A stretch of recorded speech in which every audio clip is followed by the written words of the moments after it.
Il est aujourd'hui le moyen de transport le plus rapide en milieu urbain. Le vélo permet de maintenir une forme physique, d'être plus libre dans ses déplacements et bien sûr d'être écologique. Bref, la bicyclette a le vent en poupe depuis une décennie.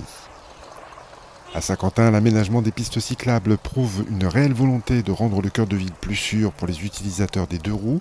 Il ne manquait juste qu'un abri sécurisé. C'est chose faite aujourd'hui avec l'inauguration de l'abri vélo sécurisé à la gare de Saint-Quentin. Effectivement, il y a un tournant dans le monde du transport, aussi bien au niveau des transports en commun où la transition énergétique évolue. On passe de véhicules thermiques à véhicules électriques. Après, nous, on essaye de pousser également le report modal vers des vélos électriques qui sont écologiques, économiques, efficaces et en plus bons pour la santé. Donc, je pense qu'il y a un changement actuellement qui est pris par nos différentes politiques et en tant qu'opérateur de transport, c'est à nous de s'adapter et d'offrir un mix de solutions pour les personnes qui souhaitent voyager, qui souhaitent se déplacer, aussi bien pour les déplacements loisirs, déplacements de travail. Donc chacun a sa place. L'abri sécurisé propose un service complet aux cyclistes, des casiers pour stocker vos affaires personnelles, une borne d'entretien, une station de gonflage, 40 places de stationnement et un service à la location. Ce dernier permet de rouler en vélo électrique Yamaha, produit dans l'usine de Rouvroy. Il est accessible via l'application simple et sécurisée Fredo. L'idée, c'est de faciliter l'accès à une mobilité plus douce, une mobilité décarbonée, en proposant une solution de cadenas connecté qui permet de très facilement partager l'usage d'une flotte de vélos entre les administrés d'une ville et d'une collectivité.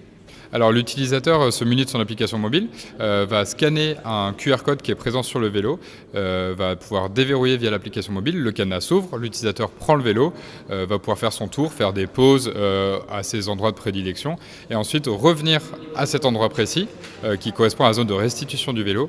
L'utilisateur va verrouiller le cadenas, prendre une photo du vélo et mettre fin à son trajet. Et à partir de ce moment-là, en fonction du temps d'utilisation du vélo, si c'est une demi-journée, une journée, sera prélevé directement des tarifs qui ont été décidés par l'agglomération. Oui, on a souhaité offrir un nouveau service de mobilité aux habitants du territoire, mais pas que, également aux touristes qui viennent ponctuellement sur Saint-Quentin pour découvrir le beau territoire du Saint-Quentinois.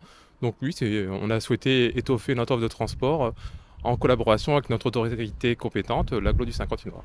L'abri à vélo se trouve sous le pont d'Île, près du buffet de la gare. Il est accessible par un code sécurisé fourni sur le site d'Ivio. Le stationnement est gratuit et accessible 24 heures sur 24.